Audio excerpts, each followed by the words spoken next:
தகப்பன் கண்டிக்கிறதுனால நான் கெட்டு போக மாட்டேன். என் அம்மா என்னை அடிக்கிறதுனால நான் கெட்டு போக மாட்டேன். அவங்க என்னை அடிக்கிறதும் என்னை திட்டுறதும் என்னை அவங்க உருவாக்குறதுக்கு தான். ஆண்டவரும் என்னை போதித்து நடத்துறது, அவர் நடத்துகிற வழி கொஞ்சம் கடினமாக தான் இருக்கும், கொஞ்சம் கஷ்டமாக தான் இருக்கும். அவர் நடத்துகிற பாதை, ஐயோ எப்படி போய் சேர போகிறோன்னு தெரியலையே, இவ்வளோ கஷ்டமாக இருக்குது, ஆரம்பமே ரொம்ப கொடூரமாக இருக்குதே நீ யோசிக்கலாம். நான் சொல்லிட்டேம்மா, உன் முடிவு நல்லா இருக்குன்னா உன் ஆரம்பம் கஷ்டமாக தான் இருக்கும். அல்லேலூயா. ஆரம்பத்தில் நன்மை வேணுமா, முடிவில் நன்மை வேணுமா? நீ எல்லாம் அப்படி சந்தோஷமாக இருக்கணும்.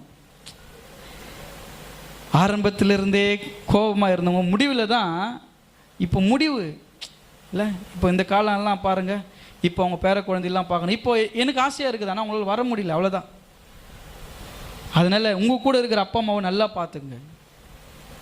நாங்கள் ஊழியத்து நிமித்தம் வெளியில் இருக்கிறோம், உங்கள் கூட இருக்கிற அப்பா அம்மாவை கனம் பண்ணுங்க.